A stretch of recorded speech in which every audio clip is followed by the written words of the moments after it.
మేము ఈ పోల్‌లో ఏం చేశామంటే, ప్రజల వద్దకు పాలన కావాలా?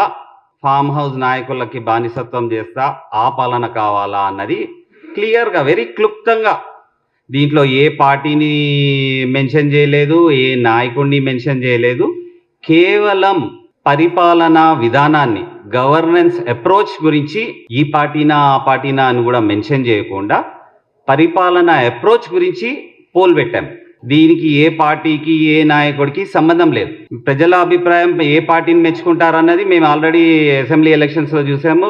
ప్రజలు మమ్మల్ని చాలా సంతోషంగా ఆహ్వానించారు. మొన్న పార్లమెంట్ ఎలక్షన్‌లో బీఆర్ఎస్‌ని పూర్తిగా తిరస్కరించారు. వాళ్ళకి 0 సీట్లొచ్చినాయి. దాని గురించి మేము పెద్దగా మళ్ళీ కొత్తగా ఏదైనా పోల్ చేసి కనుక్కోవాల్సిన ఉద్దేశ్యం ఏమీ లేదు. సబ్జెక్ట్ ఏమీ లేదు. మా ఉద్దేశ్యం క్లియర్‌గా పరిపాలనా విధానం ఎట్లా ఉండాలి అన్నది ఒక పోల్ కండక్ట్ చేశాము. అండ్ ఈ పోల్ కూడా వన్ సైడెడ్ పోల్ లాగా కూడా కాదు. అంటే ఎవరన్నా ఉదాహరణకు చెప్తున్నాను.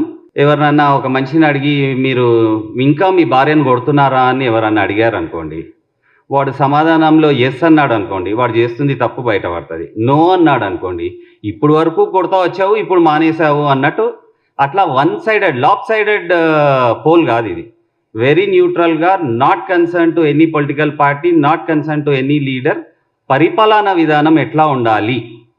ప్రజలు ఏ పరిపాలనా విధానాన్ని మెచ్చుకుంటారు అన్నది వెరీ న్యూట్రల్ క్వెషన్‌లో మేము ఈ పోల్ కండక్ట్ చేశాము. ఇన్‌ఫాక్ట్ నేను మీ జర్నలిస్ట్ మిత్రులు కూడా అంటే ప్రతి పార్టీకి సింపథైజర్స్ ఉంటారు, వ్యతిరేకించేటోళ్ళు ఉంటారు. మీరులో కూడా మీరు ప్రజల పట్ల, సమాజం పట్ల మీకు కూడా బాధ్యతలు ఉంది కదా! మీ అభిప్రాయం ప్రకారం కూడా ఏ పార్టీని ఉద్దేశించకుండా పరిపాలనా విధానం ఎట్లా ఉండాలి?